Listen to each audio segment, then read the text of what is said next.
Picture this. It's 1985, and Americans are so fed up with Japanese cars flooding their market that they're literally taking sledgehammers to Toyotas in the streets.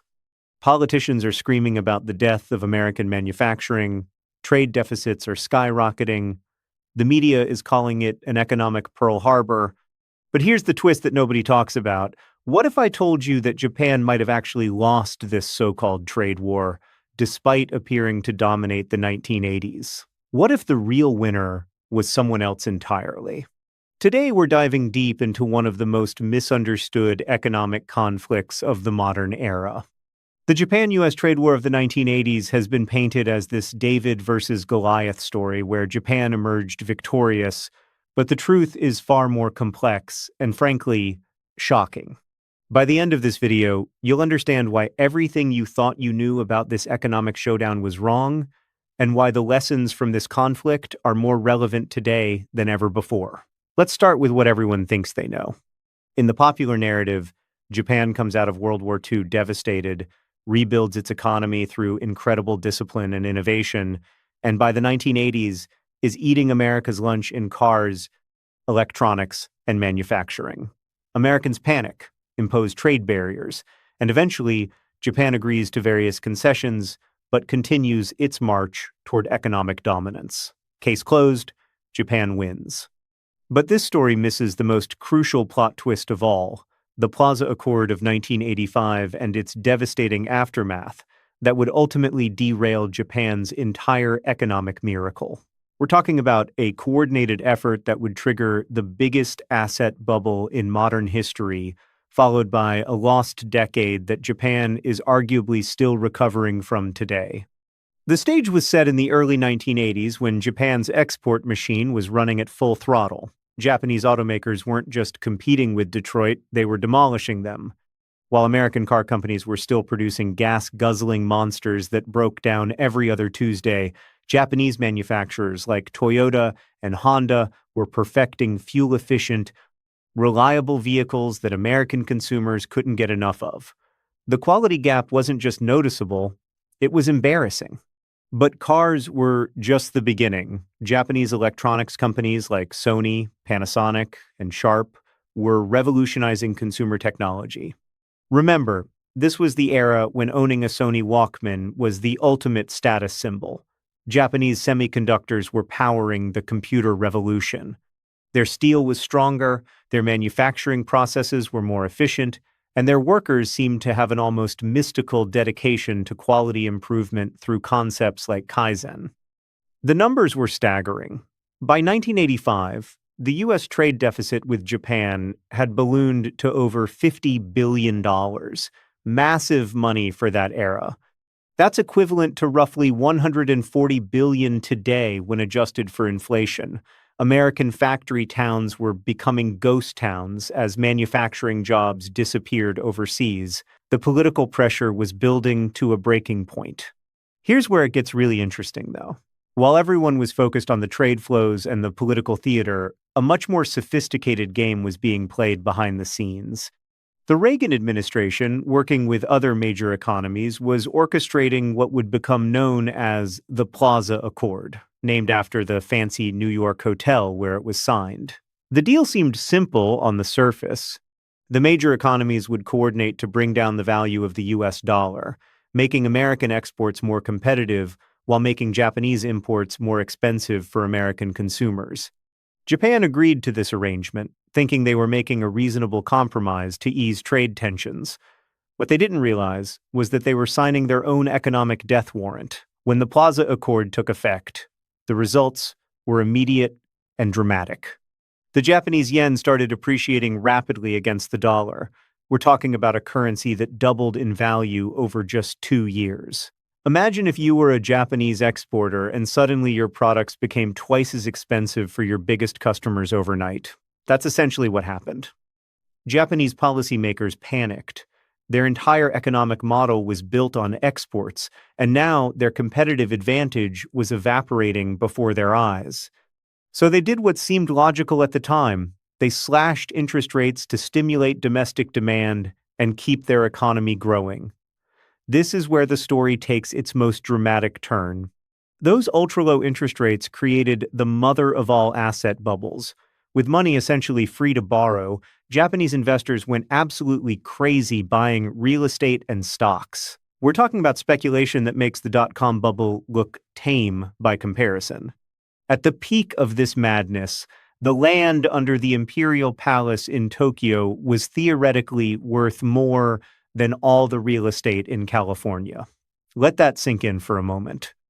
The Nikkei stock index went parabolic, rising from around 10,000 inches 1983 to nearly 39,000 by the end of 1989. Property prices in major Japanese cities increased by 300 to 400% during the same period.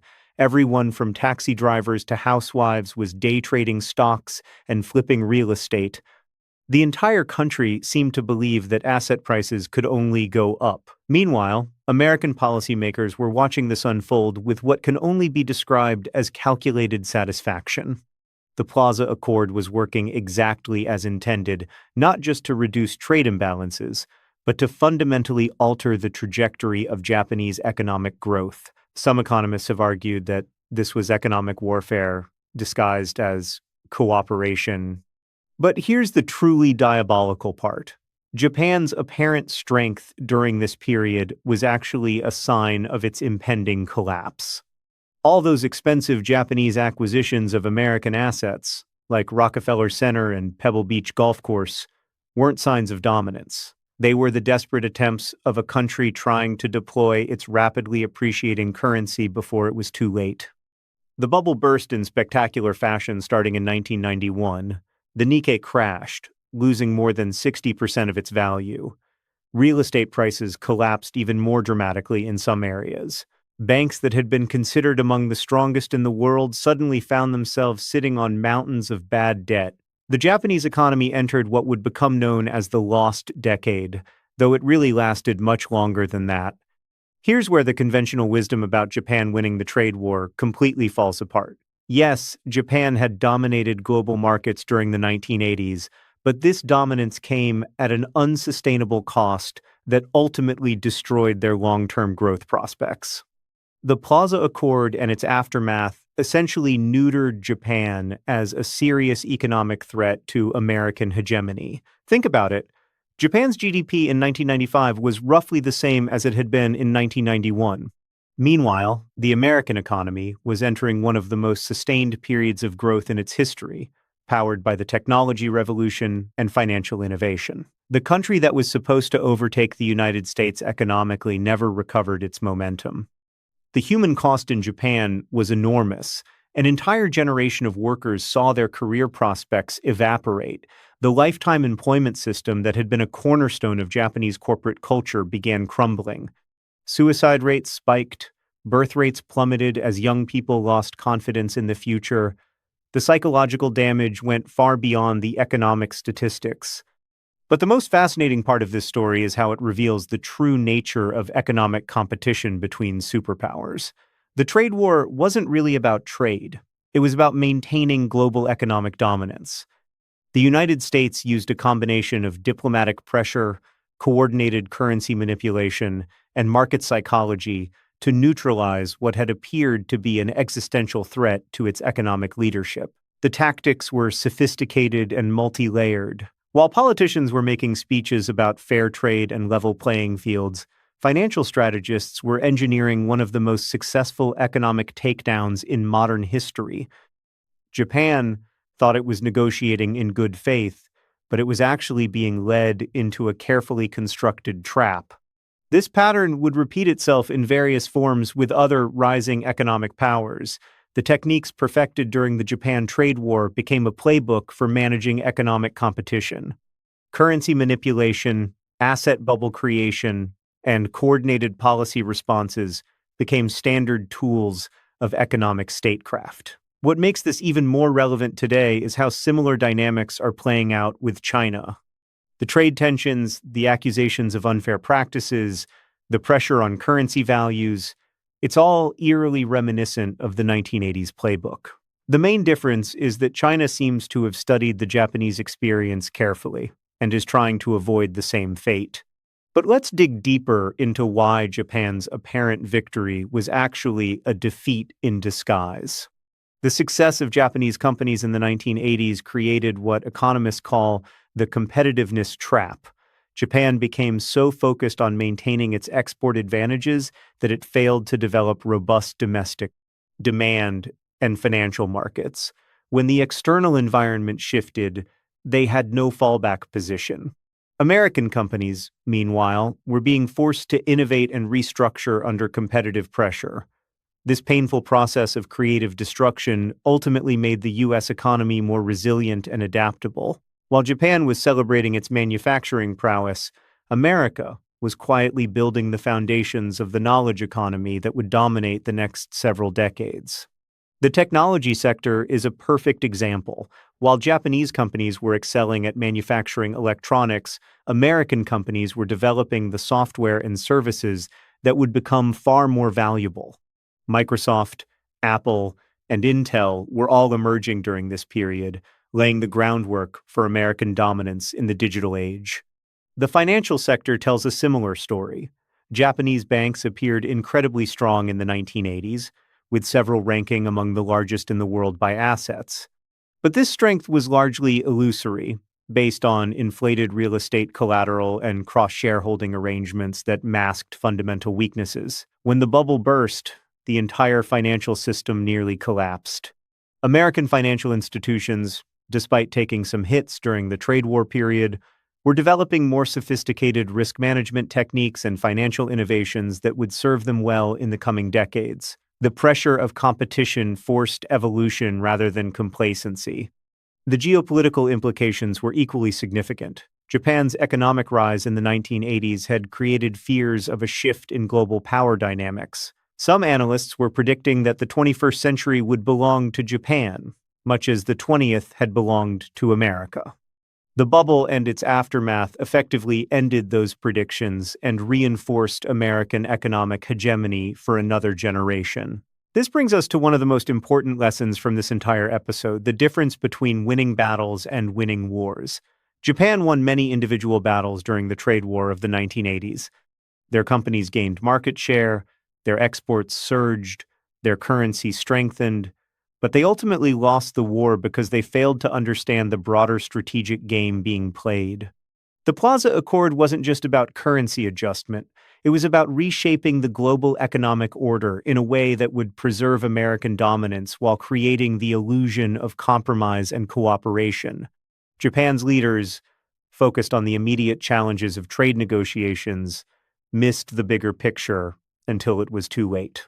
The role of timing cannot be understated either. Japan's economic model was perfectly suited to the post-war reconstruction period and the early stages of globalization. But it was not well adapted to the more complex, service-oriented economy that was emerging by the 1990s. The trade war accelerated Japan's transition to this new reality before its institutions and culture could adapt. American policymakers, whether by design or luck, managed to time their response perfectly. They allowed Japan to overextend itself during the bubble years while quietly building the foundations of their own economic renaissance. By the time Japan realized what was happening, it was too late to change course. The demographic factor also played a crucial role that often gets overlooked. Japan's working-age population peaked in the mid-1990s and has been declining ever since. This demographic dividend had powered much of Japan's earlier growth, but it was already beginning to fade just as the economic challenges were mounting. America, with its more open immigration policies and higher birth rates, maintained more favorable demographics. So what does all this mean for understanding who really won the 1980s trade war? The conventional narrative of Japanese victory followed by American decline was not just wrong, it was backwards. The trade war was actually the mechanism by which American economic dominance was preserved and extended, while Japan's challenge was neutralized through a combination of policy manipulation and market forces.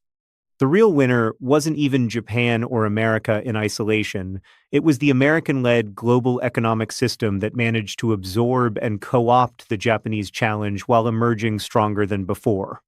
Japan became integrated into this system as a junior partner rather than a rival hegemon. This doesn't diminish the real achievements of Japanese companies and workers during this period.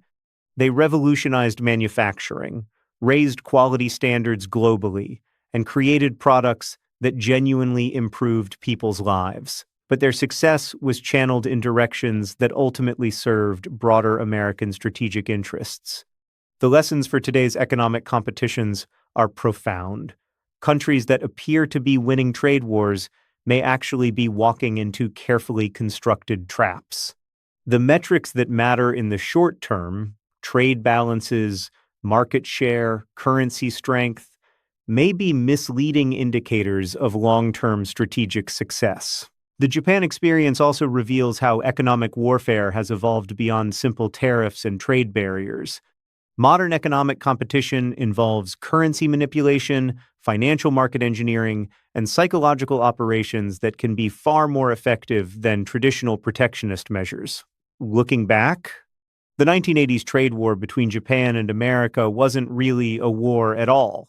It was an elaborate economic theater that served to maintain existing power structures while creating the appearance of genuine competition and change. Japan played its assigned role perfectly, not realizing until too late that the script had already been written. The ultimate irony is that Japan's apparent victory in the 1980s trade war may have been the very thing that prevented it from achieving genuine long-term economic leadership. Success bred complacency, while the challenges of managing that success created vulnerabilities that were expertly exploited by more experienced players in the global economic game. Today, as we watch new trade wars unfold between America and other rising powers, the Japanese experience serves as a crucial case study in how economic competition really works at the highest levels. The country that appears to be winning may actually be losing, and the real victors may be those patient enough to play the longer game, while others exhaust themselves in shorter-term battles.